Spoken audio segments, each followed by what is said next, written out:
ça crée des liens forts. Ça nous apprend à vraiment travailler en groupe. On est tous bienveillants les uns envers les autres. Ça m'aide aussi énormément pour les cours, les passages à l'oral, etc. On a beaucoup plus d'assurance. Je découvre plusieurs styles. On voit vraiment le point de vue de professionnel et c'est inspirant, on apprend de nouvelles gestuelles et c'est très enrichissant. Ça te permettra de bien développer ton style de danse. Communiquer avec le groupe, nous aider à être soi-même. Alors l'enseignement optionnel danse consiste en un parcours artistique de 3 heures par semaine, de la seconde à la terminale. Cet enseignement peut être intégré à tout moment de la scolarité, même si on n'a pas commencé en seconde, on peut le rejoindre en première, voire en terminale. Donc les élèves ont un parcours de spectateurs de 5 spectacles en partenariat avec notre scène nationale Point commun. Sur les secondes, on est plutôt sur une diversité des esthétiques, donc faire découvrir la danse depuis le baroque jusqu'au hip-hop. On essaie de voir des spectacles qui sont en lien évidemment avec ces différentes esthétiques. Et puis en première, en terminale, en général, je m'appuie sur la programmation pour dégager des notions qui seront étudiées et travaillées avec les artistes professionnels qui sont aussi nos partenaires.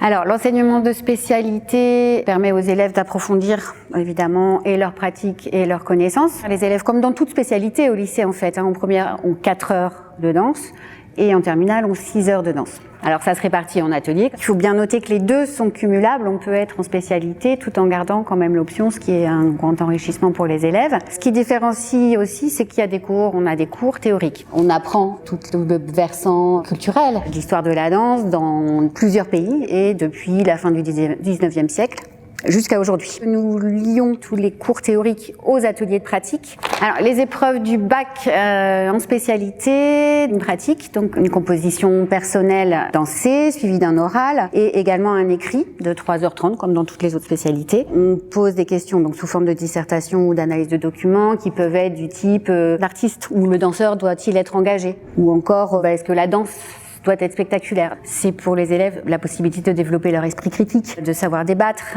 de se positionner, de s'engager. Alors l'enjeu pour moi c'est de proposer un regard personnel sur la danse contemporaine du XXe siècle. J'aime bien faire des ramifications avec d'autres arts parce que je pense que la danse moderne fait partie d'un tout. Donc je m'appuie souvent sur d'autres matières artistiques. Je peux pas oublier la collaboration avec le professeur qui lui a une demande bien précise par rapport soit à une œuvre, soit à une thématique, soit un courant. Je vais dégager ma propre expérience et ma propre interprétation des œuvres. À partir de ça, ils doivent mémoriser cette petite séquence et ça leur permet aussi de comprendre ce que c'est qu'un processus d'écriture et de pouvoir construire une danse qui est du coup singulière et personnelle. Ils deviennent plus créatifs, plus inventifs et ils se découvrent, ils le disent eux-mêmes d'ailleurs, hein, j'ai entendu encore tout à l'heure. C'est une spécialité qui est ouverte à tous, pas forcément aux danseurs, car le niveau il s'adapte à tout le monde.